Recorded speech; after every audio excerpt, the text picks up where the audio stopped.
Okay, well, good afternoon to everybody who's watching this live and potentially those who are going to watch it after it's been recorded. You're very welcome today to another webinar from the Fulbright Commission here in Ireland. And today we're taking a bit of a focus through our award program and through the offerings that you could potentially apply for. And we're specifically talking about our All Disciplines Awards and other awards that would relate to those of you who are maybe interested in areas such as activism and civic engagement and social engagement and all areas around that. So we're not being very, very specific about it, but I think many people on the call will know who they are and where they fit.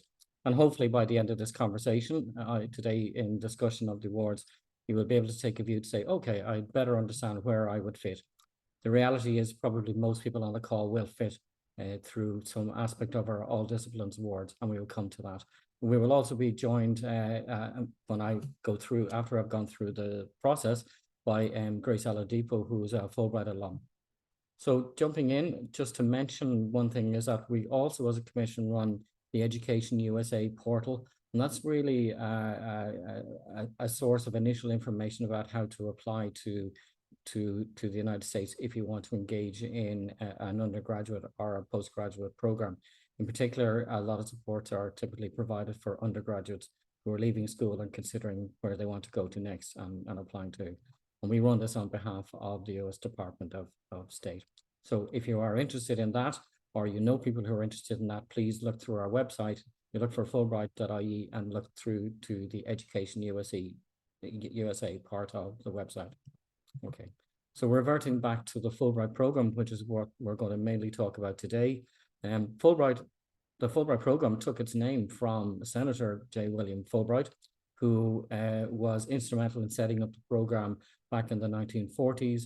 And the rationale for setting it up was because it was just after World War II had ended and an awful lot of atrocities had happened. The view was that these atrocities had happened because people stopped seeing others as other people, but just saw them as others, didn't understand them.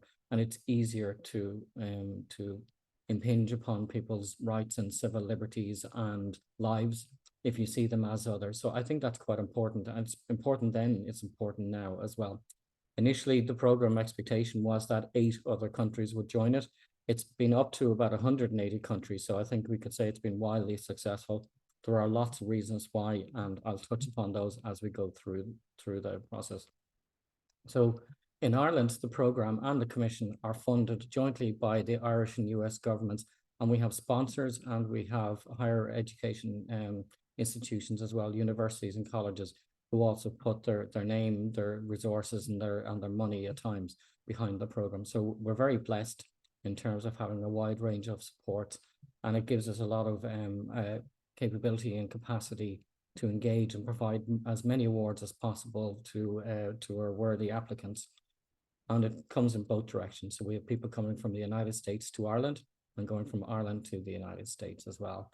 In 1991, we had joined the program previously. We were operating mainly out of the Department of Foreign Affairs. But in 1991, we were set up as an official commitment, and this was a legal agreement between Ireland and the United States to run educational programs, primarily the Fulbright program, but we do run others, and we'll touch on those again.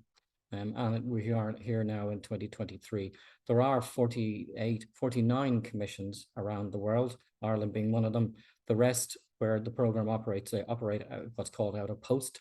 And post is where they operate directly out of the US Embassy or an associate office out of the US Embassy. There are a lot of advantages to being and working with Fulbright commissions. So about the program, who are we looking for? What's it really about? Well, I've mentioned that it's about that aspect of engagement and understanding who other people are, people in other countries, and who we're looking for. Really, we are very much looking for passionate and accomplished. There's no absolute definition of that. I think you know where your passions and your accomplishments will be. You can be a student, you could be a scholar, you could be an artist, teacher, or professional. And we typically describe professionals with 5 years or more relevant professional experience. And what you might like to do is to research or to study or to teach or lecture in the United States. What do the awards provide? Well, you can read the list here, but I think a key thing, an expectation, there's a monetary grant. But what's not insignificant is the visa administration. There's a provision for accident and emergency insurance. And I think the biggest part of it, really, the engaging part that lasts and why the program has lasted, is the cultural and professional programming. And then really beyond that, the ongoing support and your connection to a global network, a Fulbright alum family, people who have been through this process, had this experience and want to engage with each other and want to engage with future Fulbrighters. I think this is a key part of the program, and you will see this time and time again. Grace, who will speak later in this webinar, I think will be able to attest to that. It can be very much a lifelong experience. Once a Fulbrighter, always a Fulbright. So you're a Fulbright alum, we call Fulbrighters.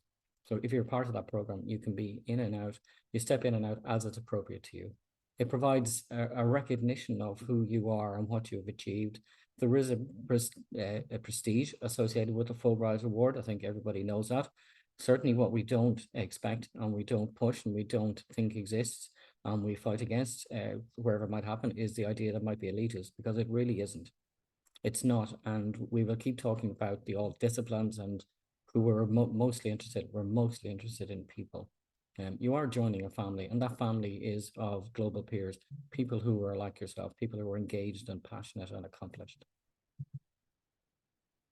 And that comes in a variety, the experiences come in a variety of forms, and that's a big part of the program. So dipping in a little bit to why we're talking today about the application process. So Irish Awards, they are open to Irish citizens and they're also open to EU citizens. The EU citizens would have to have residency in Ireland, in the Republic of Ireland, for 5 years or more. You really should demonstrate a strong rationale for where you're going to in the United States, but also why you're going to the United States. Could the work you want to do be done elsewhere? Could it be done in a European country? Are there other programs that perhaps you should apply to? And it's exactly then why Fulbright, and why Fulbright for you. So these are things you should consider as well. Sometimes it's more difficult to fit the square peg into the round hole. If it makes sense to you, you'll be able to, it'll make sense to us. You would have to comply with a 2-year home rule. So that means that on this specific J1 visa requirement, you would need to come back to Ireland for 2 years or 2 contiguous years before you can apply for any long-term residency visa in the United States. So it's the only place where it actually impacts is that if you decide subsequently that you want to become a resident in the United States under different visa programs, that you should be in Ireland for 2 years before you do that. You cannot be a dual US-Irish citizen. Hopefully that makes sense, purely because it's a cultural exchange program at its heart. If you already know a lot about the United States, well then perhaps it loses its value there. You cannot be living in the United States at the time of application, and you cannot have recent extensive experience of studying or living in the US. Sometimes that's a bit of a piece of string. If you have any specific queries, you can certainly reach out to us about that particular part. But really, it's an example that if you did spend some time, if you had a J1 sometime before, you spent time in New York and now you want to go to Oklahoma or you want to go to the East Coast or somewhere different, it's a big country.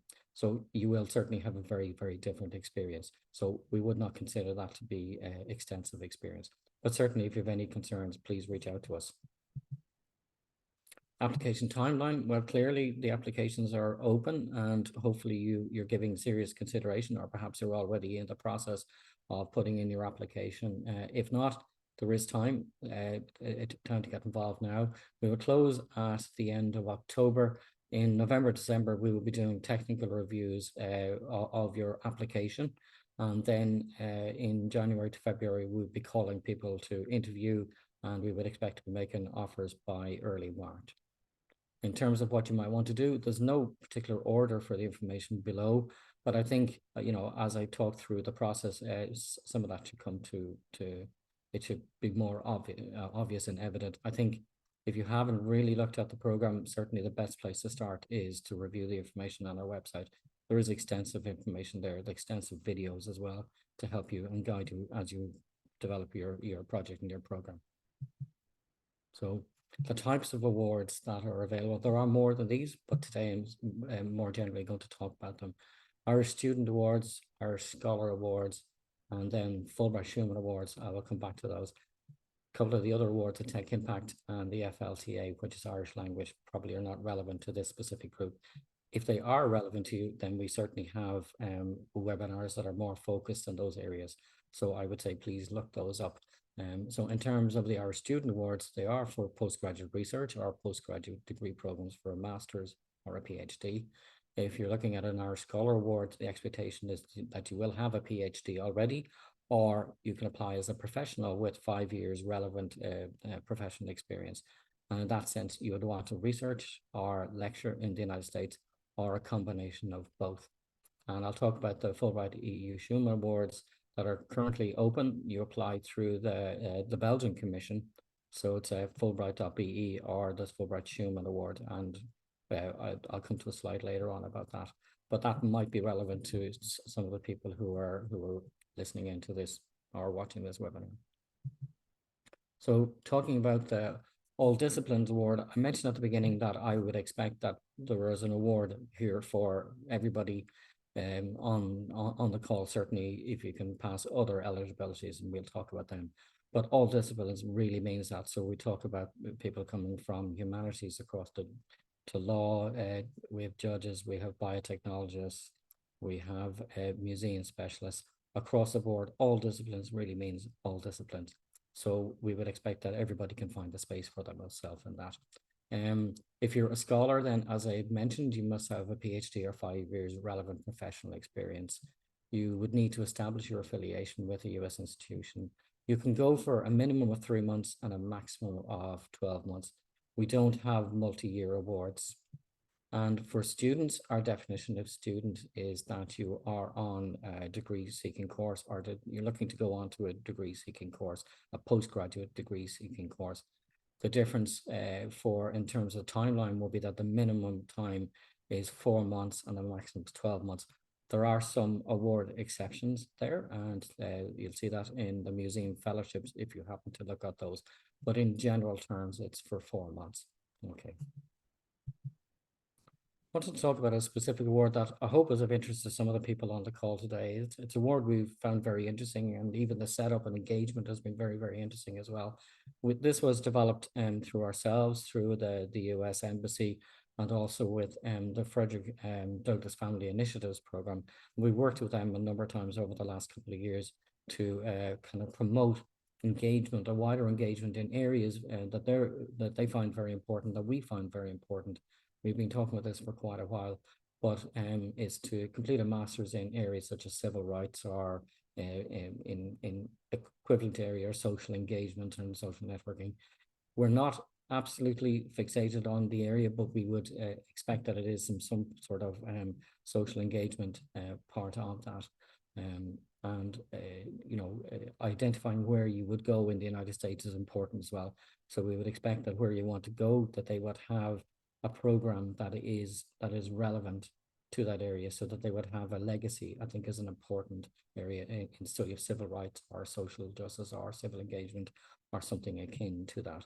So I think really identifying that is a very important part of the rationale for this project, of this particular award as well. It does actually operate in both directions. So we have a similar award for US applicants, for US student applicants come to a master's or a PhD program in Ireland in similar area. So I would strongly suggest that people look through this. It's an award that is well supported, well liked, and I think it's a great stepping stone for people who might be particularly interested in some of these areas.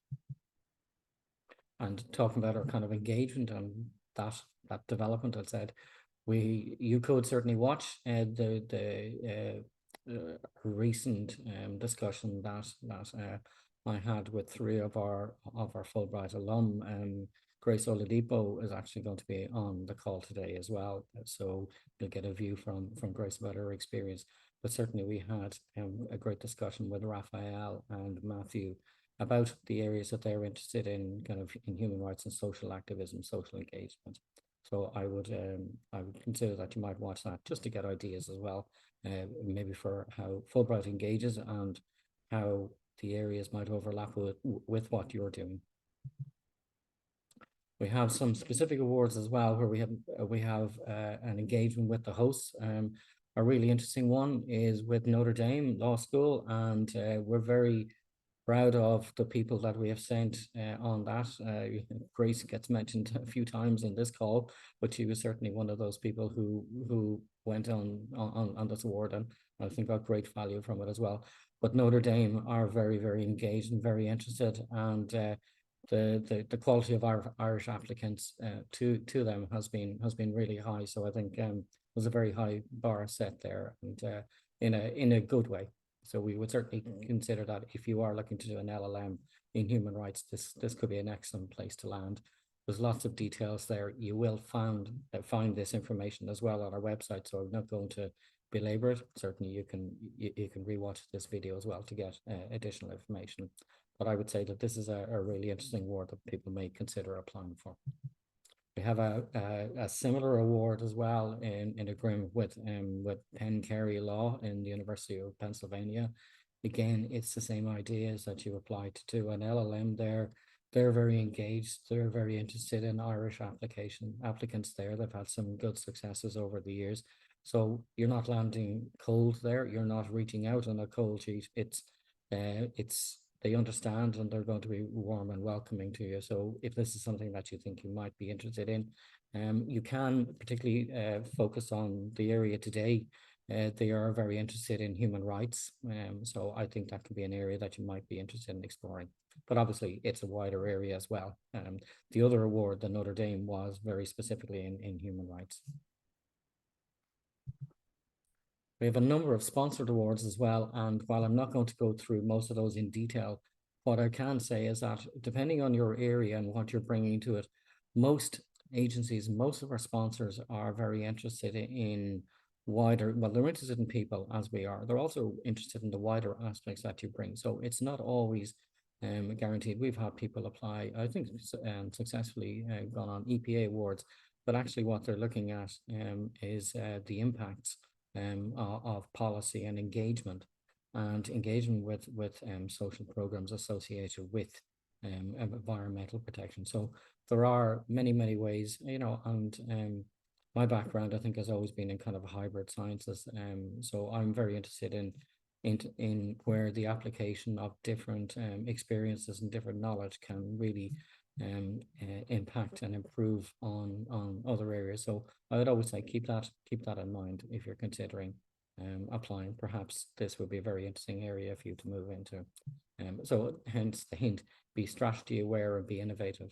The opportunity is there for you to be innovative. You could certainly reflect on those awards as you see them on our website.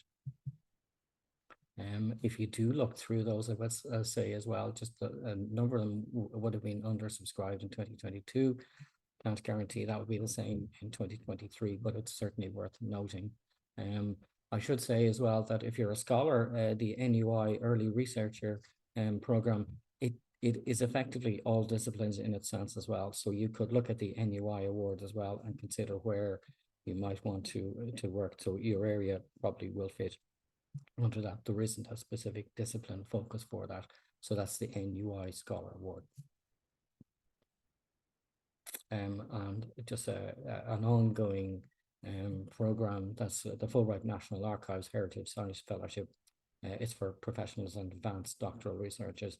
That deadline is the 15th of October. It doesn't run directly from the commission, but it's certainly an award that we help to support. So if you need more detail about that, please reach out to the commission. There is detail on our website as well. Now, so stepping back then from the specifics of the award, what are the application requirements? How do you do this? Applications, when you start, you will approach us and we will give you the starting point. We'll give you guidelines to read. We will give you links that you progress. Then we will also give you access to information that will help you make your application. That application will go ahead though through a global Fulbright system called SLATE. That's held and based in the United States. it is global. So it's aiming to be all seeing to everybody. You know, if you come across something that you're not sure about what's specifically being asked, there are extensive notes in the FAQ, but you can also reach out to us just if you seek clarification from that. The deadline for submission this year is Friday, October 27th, and that's 4 p.m. sharp.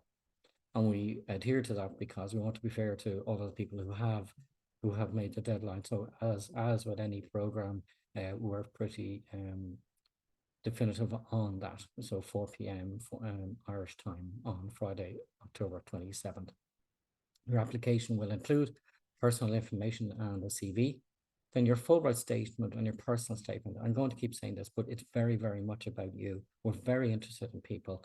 To some extent, we're discipline agnostic. We're more interested in you and where your passions are and what you're going to do and where you're going to, the benefit and the impact to you is. You're going to develop then your project statement. That should be bread and butter to most people here. This is really based on what it is you're going to do. You would need to seek 3 recommenders. Typically, it's helpful if they're not all from the same department, but that they can maybe reflect on a wider version of yourself. But you will know best who your professional recommenders could be. We need to insert a passport copy.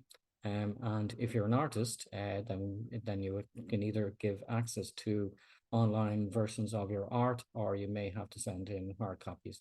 And lastly, you may need to provide a letter of affiliation, particularly for researchers and scholars. We would look for that. We appreciate for students applying for programs that they may have to apply to a couple of programs, and they won't know specifically when they're going to get approved for that. So we understand that. Even for researchers and scholars, if you at the very least can give an indication of where you're going to go and some sort of even a thread of conversation, just to give some surety. Certainly at the application, if you're called for interview, we would expect that that's reasonably firmed up, and certainly we would be quizzing you on where you need to go and why you need to go there as well. Finding your host. We get this from many US applicants are coming to Ireland. When we talk about the reverse process, they say Fulbright is very well known. You're very much pushing an open door. The recommendation when you are there is to say who you are and that you're on a Fulbright scholarship. But if you want to reach out and identify where you want to go, when you contact, it's a warm, you're pushing open a slightly open door already. So if you contact somebody up here in the United States and explain to them that you're looking to apply to a Fulbright Award to their institution, they're going to know, first of all, what it is you're trying to do, and secondly, they're probably going to be quite impressed that you're doing this. For most US academics, having a Fulbright Award is on their bucket list, so they're going to be impressed that you've applied. They may even be Fulbrighters themselves. So that's, I think, is something very important to do. Do look at the experts in your fields. This is also really a justification of why you need to go to the United States. We're very interested in diversity. We're not really interested in as much as possible that there's just a concentration on East Coast and West Coast and around certain types of institutions, Ivy League, etc. Particularly those who have big marketing budgets. Very often the best experience you're going to have is somewhere else. It could be Oklahoma City University, etc. But really take that opportunity, because you might turn out to be an Irish Fulbright rock star in some of the other universities. There are excellent universities all across the United States. So really identify where is best for you to go and be able to explain it. If you do choose one of the really well marketed and well-known universities, expect that we're going to quiz why that has to be. Is there not another opportunity?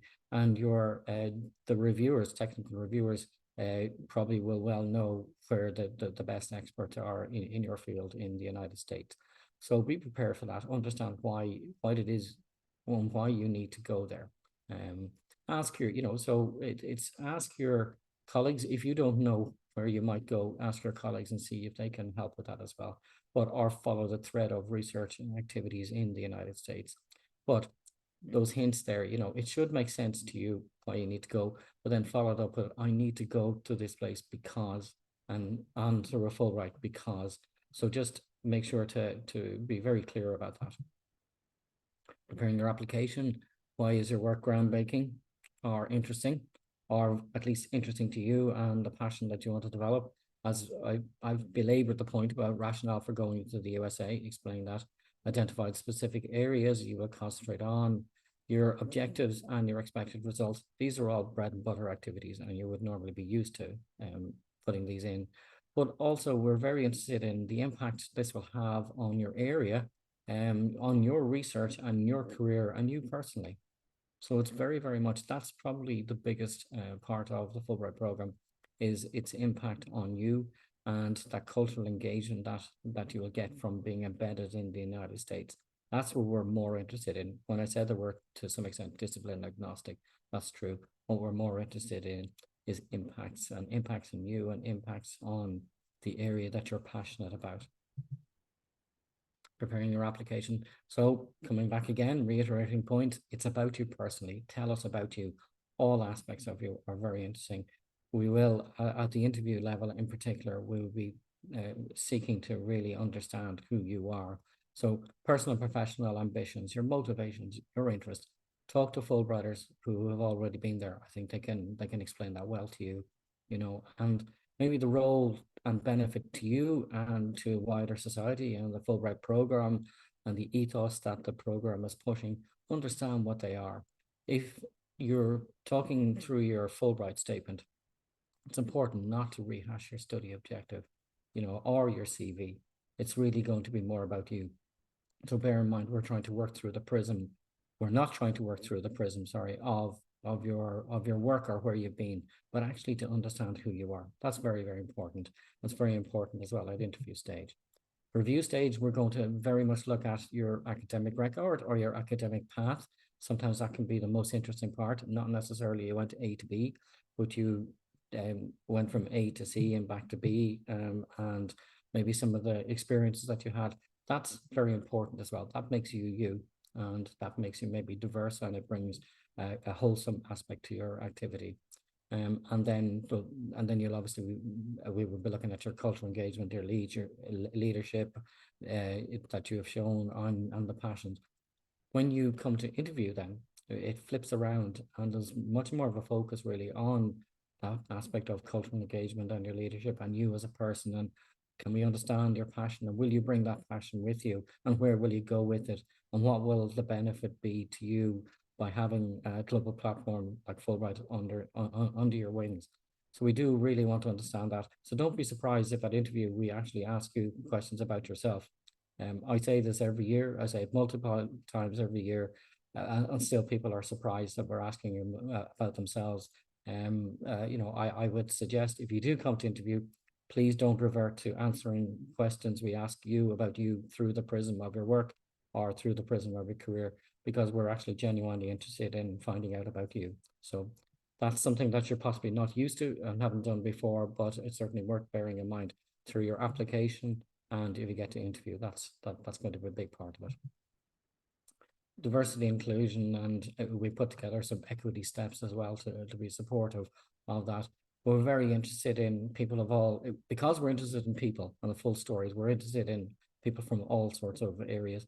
And one of the things we always try to identify who is underrepresented in our cohort of Fulbrighters, who doesn't consider that they could apply or ever get a Fulbright, you know, who maybe isn't as well resourced and considers that they won't be in a position to take up a Fulbright if they get it, who doesn't know about Fulbright, who thinks that Fulbright is only in it for a specific discipline or type of discipline or type of applicant. Because the reality is none of that matters. We're very much interested in people. There are certain eligibilities you're going to have to pass, you know, and a lot of those are probably more specific award based.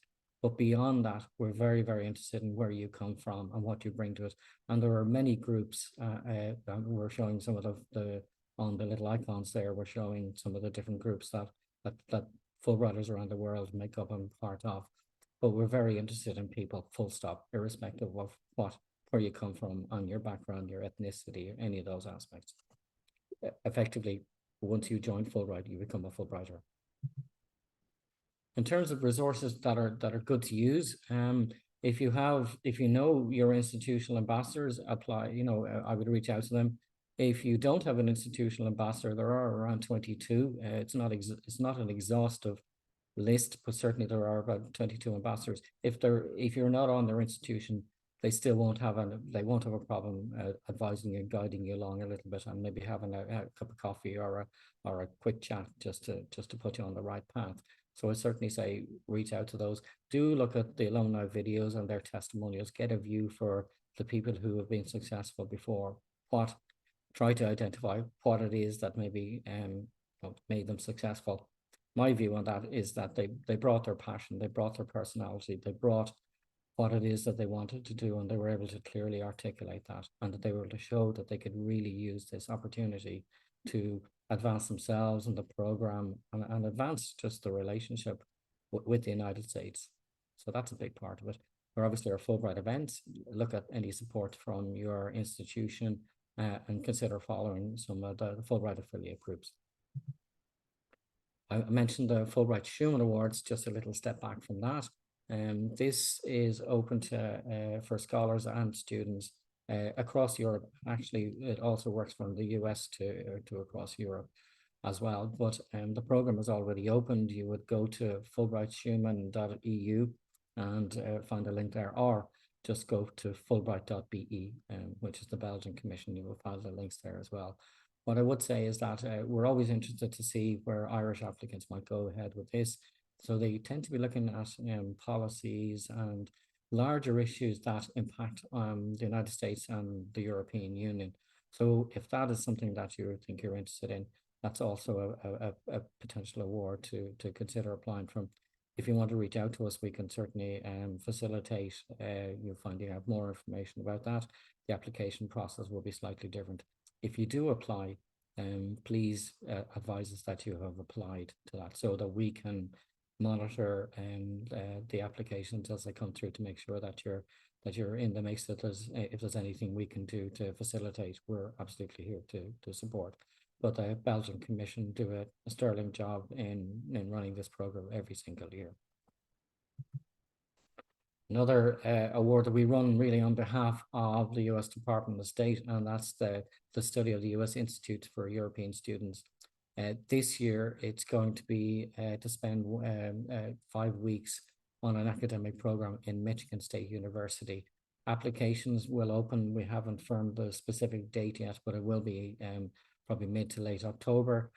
So please do go on to fulbright.ie, and you will see the Susie Awards under the Going to the USA. It'll be listed there, so the details will come up on that, and eligibility details will come up there. But that can be very interesting. It is an undergraduate, so it's for undergraduate students, so first to third year undergraduate students. So if either this is appropriate for you, or more likely appropriate to some of your colleagues or students, if you're a lecturer, then you might consider also looking at that. It can be a very, very exciting program, and further details will appear in the coming weeks. So moving back towards, I guess, general applications towards Fulbright programs and Fulbright Awards, 90% of successful awardees have attended a Fulbright roadshow or a webinar.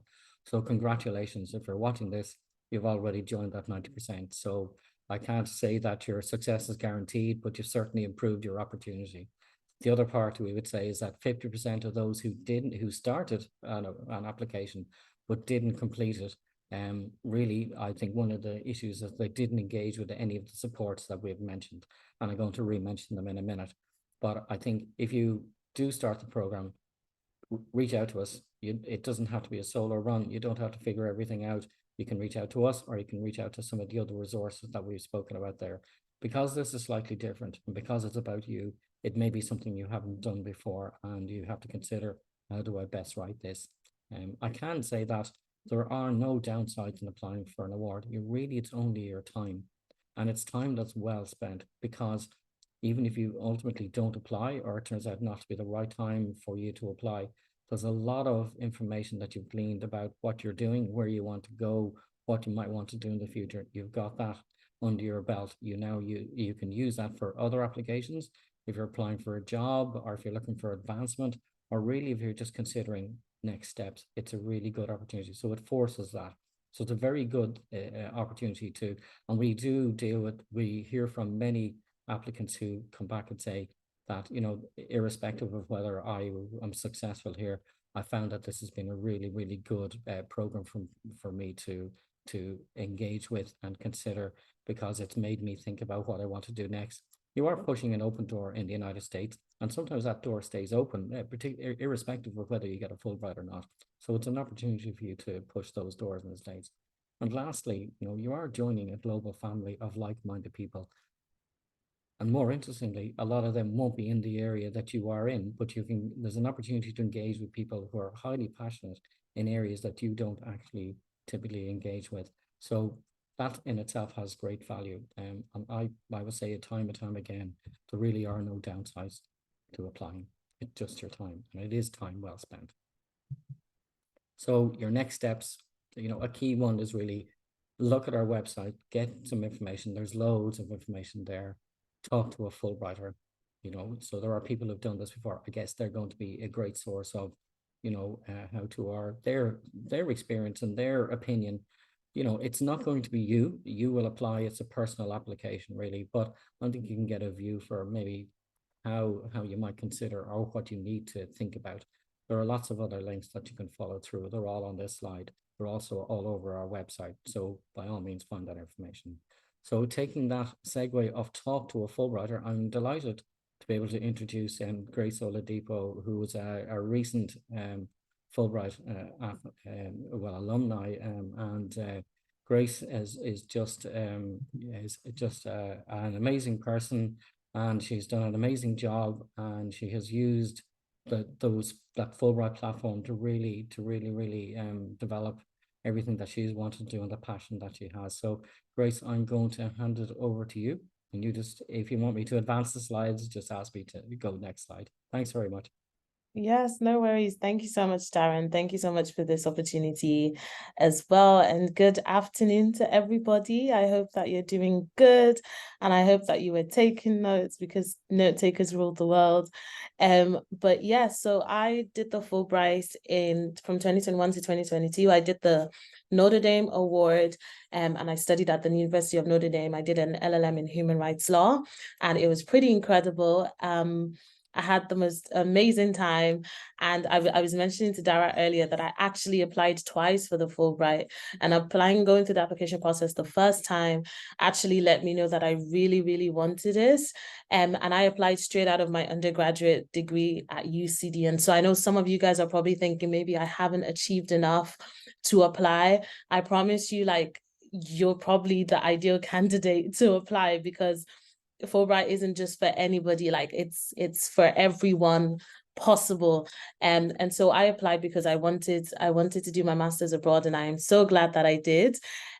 So in terms of my experience, I think first of all, studying in America was a huge culture shock. And Dara, to be honest, you can probably just go through the slides as you wish. But it was a huge culture shock. I think adjusting to the teaching styles, the workload, the professors' expectations.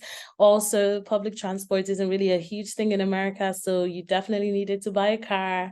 But even in the midst of all of that, I had a huge support from Fulbright as well as my university. And it was honestly, if not the most amazing experience of my life, definitely one of the most amazing experiences. I went to Notre Dame, like I said, and I had the most incredible opportunity to like do street reporting with Notre Dame television.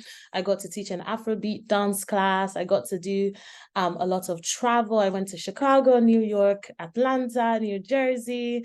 I definitely attended classes, I promise, but I also did a lot of travel, because I think a Fulbright experience isn't a Fulbright experience if you just stay in the library, if you just study. It's more about experiencing the American culture, the culture of where you're from. And I'm so excited. This is me acting in plays, by the way, and like giving presentations about what I was studying. So I wasn't a police officer, but I did get to work with the Department of Film, Theater, and Television to do a play, and that was pretty incredible. But I also think that, you know, going away, it can be such a huge culture shock, and trying to settle into like the requirements of the university can be tough, but I think it's so necessary that if you're going to go to America, you might as well step out all the way out of your comfort zone and do things that you might not have done in Ireland. Like, I never would have taught a dance class here. But I did that over there, and I got to meet the most incredible people. I started learning how to play the harp. I performed at various shows on campus. I got to volunteer in a center for homeless women. And all of these different experiences really opened my eyes up to see that there's so much life happening, and you get to decide how much of that life you take part in. And so I did study and I did do my university degree, but I also made sure that I had the time of my life. And, it's been a year since I graduated from my Fulbright, but the incredible doors that have opened up to me have honestly blown my mind. From studying at Notre Dame, I was selected out of my class to go to the Hague Academy of International Law. And then from there, I went to go work for the UN in Geneva for about 6 months. And now I'm back home in Dublin.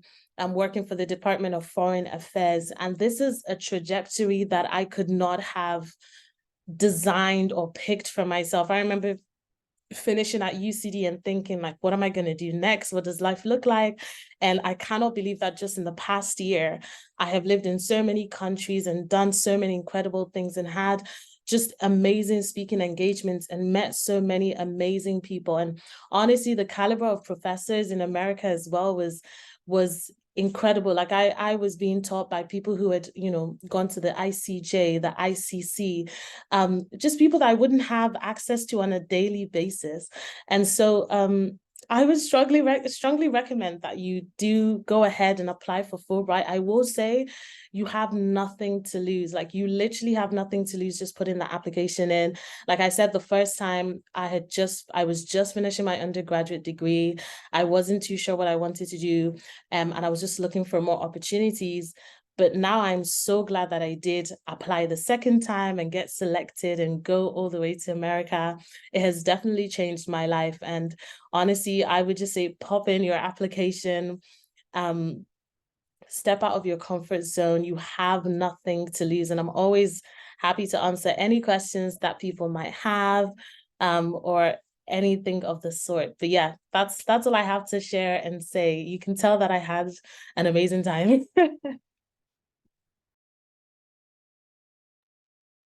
Grace, thank you so much. That's superb. I mean, you can always do the job better than me in terms of advising people to apply. So thank you very much for your time again, and it's great to see you again.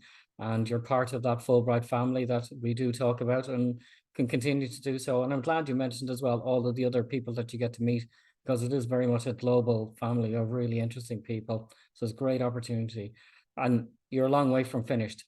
You're a long way from finished with your experience with Fulbright. And I think that's just a key thing to say to everybody as well. Something you mentioned about the application. Sometimes, yeah, I mean, your application goes in and you've either put a good application or maybe it's not so good. It's a great opportunity to reflect. And even if you're not successful, many people don't get a Fulbright the first time. People do apply many times, particularly in the States. They're braver, I guess, in a sense, but they will, or from other countries, they will often apply multiple times because they really want this. And, and your comments that, the time maybe wasn't exactly right for you the first time, but you learned so much and learned that you did really want to do this. That's part of the answer that you get to. And then when you come back the next time, then you just blow everything away and you do a great job. So there's a lot of, there's a lot of positives in all that you've said there. It's all positive. And I certainly would reiterate the comment to say, please do apply. There is nothing to lose. And in the United States, it's a badge of honor to apply and reapply. In Ireland, I think we're getting there, but it really is. There are no real downsides. So thanks, Grace, for kind of applying that. So we have a question, just somebody said about the monetary grant. What does it cover? But it's essentially you have a monthly management rate, so it's and then you have travel, but aspects of lab consumables and all that. No, that's really part of either the program that you that you engage with if you're doing a taught course, for instance, a master's or PhD, or if you're going over to do research. The expectation is that the host institute will be able to facilitate you for the work that you want to do there. So it's either part of the taught program, or that your host there will be able to facilitate that.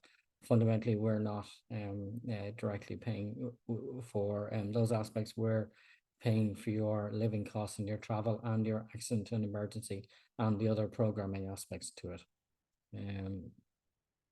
So there's a question there, we'd spoken about it a little bit early, but it was about, do we need to apply to the institution for a taught master, for example, and get admitted before applying for the Fulbright Award? And the answer is no.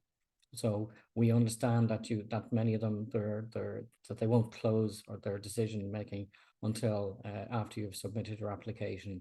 So you can apply to more than one. You can advise us at some point or in your application that you've applied and maybe where you are in the process, but we understand that they won't have closed. Even you might get to a position where we do offer you an award and then we need you to firm up at that point exactly where you're going. It obviously helps. It helps you and it helps the program decision, where you do understand in advance maybe where you want to go. So I think that's good. Perhaps don't apply to too many places, because sometimes that just confuses the issue as well. I think you should have a reasonably good idea where it is that you want to go. So yes, again, it's a similar question to about the supports from the host institution, where they might have a $400 fee for visiting researchers, and could this be covered by Fulbright? We do have, we can certainly discuss that with you. Typically, it's not what we're trying to do, because we're not trying to fund the institutions. In fact, they should be quite pleased to have Fulbright scholars on their tick box. For a lot of institutions, is actually part of how they rate themselves, the number of Fulbright awardees they have from their institution and the number they have coming into their institution. So I would say push strongly on that aspect of it as well. But certainly we could have a discussion about that. So yes, we only have, somebody asking here, it's a maximum of 12 months of a 3 or 4 year PhD program. Yes, all of our awards are only for 1 year.